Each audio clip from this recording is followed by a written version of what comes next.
ጤና ይስጥልኝ። ይህ ኢትዮ ዴስክ ነው። ሰላምታችን በያላችሁበት ይድረስ እያልን በዕለቱ የተሰሙ ዋና ጉዳዮችን ወደ እናንተ ይዘን ቀርበናል። ቻናላችንን ላይክ፣ ሼር እና ሰብስክራይብ ታደርጉ ዘንድ እየጋበዝን የዕለቱን ዜናዎች አበይት ነጥቦችን በማስቀደም አሁን እንጀምራለን። በስድብና ዘለፋ የታጨቀው የኢሳያስ አፈወርቂ ቃለ ምልልስ ተለቋል። የሻዕቢያው አለቃ ኢትዮጵያ እያስፈራራችን ነው ሲሉ ፍርሃታቸውን መደበቅ ተስኗቸው ታይተዋል። ከአሜሪካ ጋር ግንኙነቴ ማደስ ብፈልግም ትራምፕ ፊት ነሳኝ ሲሉ የተደመጡ ሲሆን እንደተለመደው ከሀገራቸው ይልቅ ስለ ኢትዮጵያ የውስጥ ጉዳይ ከባለቤቱ በላይ ሆነው ሲተነትኑ ታይተዋል። በዝርዝር እንቃኘዋለን። ጀነራል ሳሞራ የኑስ የጠቅላይ ሚኒስትር አብይ የጦር አማካሪ ሆኗል የሚል መረጃ እየወጣ ነው። መረጃው በስፋት እየተዘዋወረ ሲሆን ጀነራል ሳሞራ ስለ ጉዳዩ እውነታውን ተናግረዋል። መነግራችሁ ጉዳይ ነው። በመጨረሻም ጦሩ ነቅሎ ወጣ።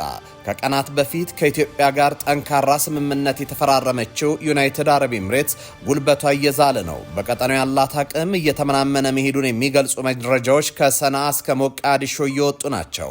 አቡዳቢ ከቀናት በፊት ከየመን ጦሯን ጠራርጋ እያስወጣች ሲሆን ዛሬ ደግሞ በሶማሊያ ያላትን ቦታ ማጣቷ ተሰምቷል። ታዳምጡታላቸው። ከኤርትራ ወደ ትግራይ በርካታ ጭነት የጦር መሳሪያ ገባ። ጦር መሳሪያ የጫኑ ተሽከርካሪዎች ወደ ትግራይ ሲገቡ የሚያሳይ ምስልም ወጥቷል። የህወሓት ከፍተኛ አመራር በበኩላቸው ለጦርነቱ ገንዘብ እየሰበሰብን ነው ብለዋል። የተወደዳችሁ የቻናላችን ቤተሰቦች እነዚህንና ሌሎች መረጃዎችን ይዘናል። አሁን በዝርዝር ወደምንመለከታቸው መረጃዎች እናመራለን። አፓርትመንት በኮንዶሚኒየም ዋጋ እንኳን አደረሳችሁ። ከወዳጅነትና ከአራዳ ፓርክ ፊት ለፊት ባለ 1 መኝታ በ3.6 ሚሊዮን ጠቅላላ ዋጋ፣ ባለ 2 መኝታ በ5.8 ሚሊዮን ጠቅላላ ዋጋ፣ ባለ 3 መኝታ በ8.4 ሚሊዮን ጠቅላላ ዋጋ ቤቶችን እየሸጥን ነው። ልብ ይበሉ፣ ይህ ዋጋ 100% ለሚከፍሉ ደንበኞች 30% ቅናሽ ላደረግንባቸው ቤቶች ሲሆን 10% ከፍለው ቀሪውን የግንባታ ሂደት እያዩ መክፈል ለምትፈልጉ ደንበኞቻችን ባለ 2 መኝታ ከ840 ሺህ ብር ቅድመ ክፍያ ጀምሮ እንዲሁም ባለ 3 መኝታ ከ1.2 ሚሊዮን ቅድመ ክፍያ ጀምሮ ይዘንላችሁ መጥተናል። 60/40 የባንክ ብድር ያመቻቸን ሲሆን የዕድል የሚቆየው ለጥቂት ቤቶች ብቻ ስለሆነ ከታች ባስቀመጥነው የድርጅቱ ስልክ ፈጥነው ይደውሉ። ሜሪት ፕሮፐርቲስ። ጠቅላይ ሚኒስትር አብይ ጀነራል ሳሞራ የኑስን የጦር አማካሪያቸው አድርገው ሾመዋል መባሉን ተከትሎ ጀነራሉ መልስ ሰጥተዋል። የቀድሞ የመከላከያ ሰራዊት ጠቅላይ ኤታማዦር ሹም ጀነራል ሳሞራ የኑስ የጠቅላይ ሚኒስትሩ አማካሪ ሆነው ያገለገሉ ነው መባላቸውን ሐሰት ነው ሲሉ አስተባብለዋል። ጀነራል ሳሞራ የኑስ ኮርነር ፕሬስ ከተሰኘ ዩቲዩብ ጋር ባደረጉ ቆይታ የጠቅላይ ሚኒስትር አብይ አህመድ አማካሪ ሆነው በማገልገል ላይ ናቸው በሚል የተሰራጨው መረጃ ሐሰት እንደሆነ ገልጸዋል። ይህም መረጃ የሚያሰራጩት አካላት ሆነ ብለው ወደ ውስጥ መመልከትም ሆነ አቋም መያዝ እንዳይቻል ነው በማለት የወቀሱት ጀነራል ሳሞራ የኑስ በተደጋጋሚ በአፋር ያሉ ራሳቸውን የነጻ መሬት ተዋጊዎች ብለው ለሚጠሩት ታጣቂዎች ስልጠና እንደሚሰጡ የሚገልጽ ሐሰተኛ መረጃ ሲሰራጭ መቆየቱን ጠቅሰው ይህም የትግራይ ተወላጆች እርስ በርስ እንዲዋጉ የሚመኙ አካላት ናቸው ሲሉ አስረግጠው ተናግረዋል። ከሰላም ውጪ አቋም እንደሌላቸው በመግለጽ ለሰላም ለሚሰራ ማናቸውም አካል እንደሚሰሩ አስምረዋልም። ጀነራሉ አክለው እንዲህ ያሉ የአብይ አማካሪ ነው ወዘተ የሚባለው መረጃ ምላሽ ባልሰጥበት ደስ ይለኝ ነበረ። በነሱ አባባል እኔ ጠቅላይ ሚኒስትሩ አማካሪ ብቻ ሳልሆን አፋር ያሉትን ታጣቂዎች ጭምር አሰለጥናለሁ ማለት ነው። ይህ ፍጹም ሐሰት ነው። ሆን ተብሎ አንድ ሰው አቋም እንዳይዝ ብቻ ሳይሆን በትግራይ ተወላጆች መካከል ጦርነት እንዲቀሰቀስ የሚፈልጉ አካላት የሚያሰራጩት መረጃ ነው። እኔ ስለ ሰላም ለመስራት ከሚጠራኝ ማናቸውም አካል ጋር ለመስራት ዝግጁ ነኝ። ጦርነት ሊበቃን ይገባል። በአፋርም ሆነ በትግራይ ያሉ ወታደሮች ወንድማማቾች ናቸው። የፌዴራል መንግስት ባለስልጣናት ሲፎክሩ ሰምቻለሁ። ይህ ልክ አይደለም። ሁሉም ወንድማማች ነው። በኔ እድሜ እንኳን 3 ጦርነቶች ተካሂዷል። በ17 ዓመታት ከደርግ ጋር የተደረገው በኋላ ከኤርትራ ጋር የተደረገና አሁንም በቅርብ ደግሞ የትግራይ ጦርነት እንደ ሀገር ብዙ አስከፍሎናል። ትልቁ ገፈቀማሽ የተደረገው የትግራይ ህዝብ ነው። ጦርነት ለማንም አልበጀም። የሚፎክሩ ሁሉም አካላት ጦርነት ውስጥ ገብተው እንደማይዋጉ አውቃለሁ። ወጣቱን የሚያዋጉት። ስለዚህ እኔ የምለው አደብ አድርጎ ዲዲአር የሚፈጸም ከሆነ ከሁሉም አካላት ሊካተቱ ይገባል። ሁሉም ችግሮች በውይይት መፈታት እንዳለባቸው አምናለሁ ብለዋል። በሌላ በኩል ሰባተኛው አገራዊ ምርጫን በተመለከተ ጀነራሉ ሀሳባቸውን ሰጥተዋል። በዚህም በክልሉ ውስጥ ምርጫ ማካሄድ እንደሚገባና ህዝቡ በመረጠው መንግስት መተዳደር እንዳለበትም ተናግረዋል። የተፈናቃዮች ወደ ቀያቸው ሳይመለሱ እንዲሁም የክልሉን ግዛታዊ አንድነት ሳይረጋገጥ ምርጫ ማካሄድ አይገባም የሚለው የክልሉ ጊዜ አስተዳደርም ሆነ የህወሓት መከራከሪያ እንደማይቀበሉ ገልጸው ክልሉ አሁን ባለበት ሁኔታ ምርጫ መካሄድ እንዳለበትና ተፈናቃዮች ወደ ቀያቸው በተመለሱ ጊዜ በአካባቢያቸው መምረጥ የሚችሉበት ሁኔታ ሊመቻች እንደሚገባ አመላክተዋል። በስድብና ዘለፋ የታጨቀው የኢሳያስ አፈወርቂ ቃለ ምልልስ ተለቋል። ሻዕቢያው አለቃ ኢትዮጵያ እያስፈራራችን ነው ሲሉ ፍርሃታቸውን መደበቅ ተስኗቸው ታይቷል። ከአሜሪካ ጋር ግንኙነቴ ማደስ በፈልግም ትራምፕ ፊት ነሳኝ ሲሉ የተደመጡ ሲሆን እንደተለመደው ከሀገራቸው ይልቅ ስለ ኢትዮጵያ የውስጥ ጉዳይ ከባለቤቱ በላይ ሆነው ሲተነትኑ ታይቷል።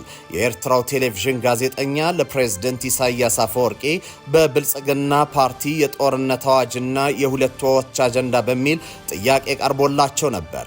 ኢሳያስ ከሰጡት ምላሽ በዚህ ጉዳይ ላይ ጊዜ ማባከን የለብንም፣ ይህ ጥያቄ ምላሽ አይገባውም፣ የብልጽግና ፓርቲ በገዛ ህዝቡ ላይ የጦርነት አጀንዳ እያራመደን የሚል ከሀቅ የተፋታ ምላሽ ሰጥተዋል። ኢሳያስ ቀጥለውም የፕሪቶሪያው ስምምነት ቢኖርም በአማራ በትግራይና በኦሮሞ ህዝቦች ላይ ጦርነት እያካሄደ ነው፣ በእኛ ላይ ጦርነት አውጇል፣ ስለሰበሰባቸው ድሮኖችና መሳሪያዎች እየፎከረ ነው፣ እኛ የጦርነት ፍላጎት የለንም፣ ነገር ግን የሀገራችን እንዴት መከላከል እንዳለብን እናውቃለን።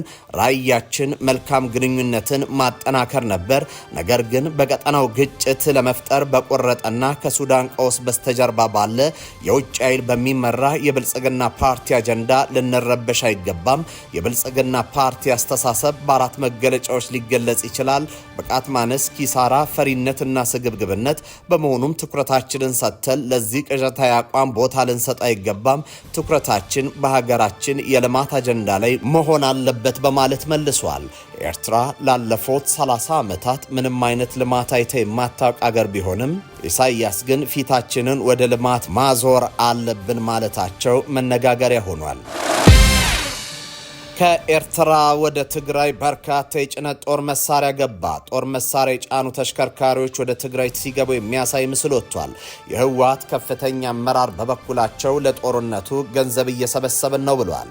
በትናንትናው ዕለትም ከኤርትራ ተነስቶ መዳረሻውን ትግራይ አዴት ወረዳ አደቀበቅሊ ቀበሌ ደረሰ የህወሓት ጦር መሳሪያ አስገብቷል። የክልሉን በጀትና ከህዝቡ የሚሰበስቡት ገንዘብ ለጦርነት ዝግጅት እየዋሉት ነው።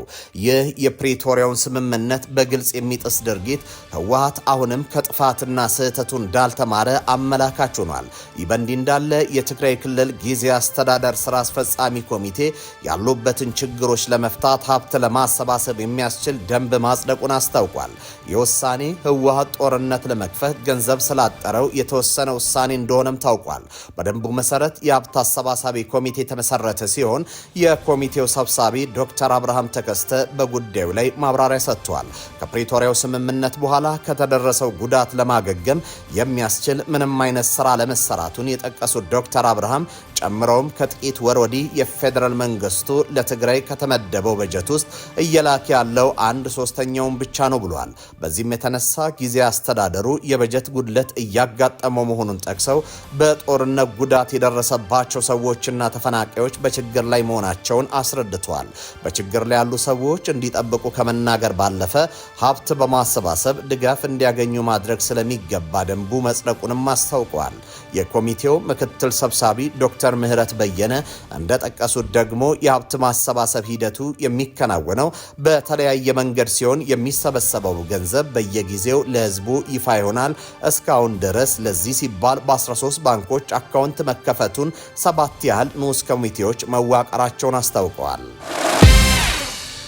የኢትዮጵያ ቁልፍ አጋር የተባበሩት አረብ ኤምሬት በሶማሊያ አየር ክልል ወታደራዊና የጭነት አውሮፕላኖችን በረራ ክልከላ ተጥሎባታል። የሞቃዲሾ ባለስልጣናት የተባበሩት አረብ ኤምሬትስ ወታደራዊና የጭነት አውሮፕላኖች ወደ አገሪቱ አየር ክልል እንዳይገቡ ማገዱን ሶማሊያ ስትሪም ዘግቧል። የኢትዮጵያ ጎን የተሰለፈችው ኤምሬትስ የሶማሌላንድን እውቅና ከመደገፍ አልፋ በቀጠናው ወታደራዊ አቅሟን እያጠናከረች መሆኑ ይታወቃል። በተለይም በምስራቅ አፍሪካ ቀጠና የኃይል ሚዛን አስጠባቂነትና በቀይ ባህር ላይ የውሃ መስመር ከጊዜ ወደ ጊዜ እያደገ የመጣው ሚናዋ የአረብ ሀገራትን አስግቷል። ለዚህም በሶማሊያ በኩል ወታደራዊና የጭነት በረራዎች ቁልፍ በሆነው ቀጠና እንዳታካሄድ ወደ መከልከልም ተሻግረዋል። አቡዳቢን ያገለለ የአረብ ሀገራት የተቃውሞ እንቅስቃሴ በእስራኤልና አጋሮቿ ላይ እያራመደች የምትገኘው ሶማሊያ በአየር ክልሏ የኤምሬትስ ወታደራዊና የጭነት አውሮፕላኖች እንዳይበሩ እገዳ ጥላለች። የአረብ ሀገራት ከጀርባ ያሰለፈችው ሶማሊያ አየር ክልሏን ለኤምሬትስ መገደቧን ተከትሎ በሞቃዲሾና አቡዳቢ መካከል ከፍተኛ ውጥረት ነግሷል። የሶማሊያ ውሳኔ በቀጠናው ወታደራዊ የጦር ሰፈር እያስፋፋች ለምትገኘው ኤምሬትስ ከባድ አጣብቂኝ መሆኑን ዘገባው አመላክቷል። አቡዳቢ የወታደራዊና የጭነት በረራዎችን ክልከላው እንደደረሳት የተፈጠሩ አለመግባባቶችን ለማረም ጊዜ እንድትሰጣት ጠይቃለች ተብሏል። ይሁን እንጂ ኤምሬትስ በሶማሌላንድ ሀገርነት ላይ በያዘችው አቋም አስቀድሞ ጥርስ የነከሰው የሶማሊያ መንግስት ውሳኔውን አልቀበልም ማለቱ ተጠቁሟል። ውሳኔው ከፍተኛ የደህንነትና ወታደራዊ ጉዳዮችን የሚያስተጓጉል መሆኑን ተከትሎ ከፍተኛ ዲፕሎማሲያዊ ጫና በተደረገ ውይይት ኤምሬትስ ወታደራዊ ኃይሏን ይዛ እንድትወጣ ፍቃድ ተሰጥቷል ተብሏል። ከፍተኛ ውይይት ከተደረገ በኋላ ሶማሊያ ለተባበሩት አረብ ኤምሬትስ መጨረሻ ላይ የመልቀቂያ በረራዎችን ፍቃድ እንደተሰጣቸው ዘገባው አመላክቷል። በዚህም ኤምሬትስ በሶማሊያ ግዛት ውስጥ ያሉትን ቁልፍ የደህንነት ወታደራዊ ሰራተኞችና ወታደራዊ መሳሪያዎችን እያስወጣች ነው ተብሏል። እንደ ሶማሊያ ስትሪም ዘገባ ከሆነ የኤምሬትስ ሰራተኞችና መሳሪያዎችን ለማስወጣት የመልቀቂያ በረራዎችን ከቦሳሶ እንዲነሱ ተፈቅዶላቸዋል። እንዲሁም 4 ተጨማሪ በረራዎች ደግሞ የቀሩትን ወታደራዊ የኤምሬትስ ንብረቶችን ከሞቃዲሾ ለማውጣት ተፈቅዶላቸዋል ተብሏል። በዚህም የኤምሬትስ በሶማሊያ ያላትን ወታደራዊ ይዞታ ለቃ እየወጣች መሆኑን አረጋግጧል። የሶማሌላንድን ሀገርነት ከሚደግፉት እስራኤልና ኢትዮጵያ እንዲሁም እንደ አሜሪካ ካሉ ሀያላን ሀገራት ጋር ተቀራራቢ ፍላጎት ያላት ኤምሬትስ በሶማሊያ በአረብ ጎራ ጥርስ ተነክሶባታል። ምንም እንኳን ራሷ አቡዳቢ እስላማዊት ሀገር ብትሆንም የሙስሊም ወንድማማችነት አክራሪ እንቅስቃሴን የምትነቅፍ በመሆኗ ከሳውዲ አረቢያ እስከ ቱርክ ያሉ ሀገራት ይቃወሟታል። አፓርትመንት በኮንዶሚኒየም ዋጋ እንኳን አደረሳችሁ። ከወዳጅነትና ከአራዳ ፓርክ ፊት ለፊት ባለ 1 መኝታ በ3.6 ሚሊዮን ጠቅላላ ዋጋ፣ ባለ 2 መኝታ በ5.8 ሚሊዮን ጠቅላላ ዋጋ፣ ባለ 3 መኝታ በ8.4 ሚሊዮን ጠቅላላ ዋጋ ቤቶችን እየሸጥን ነው።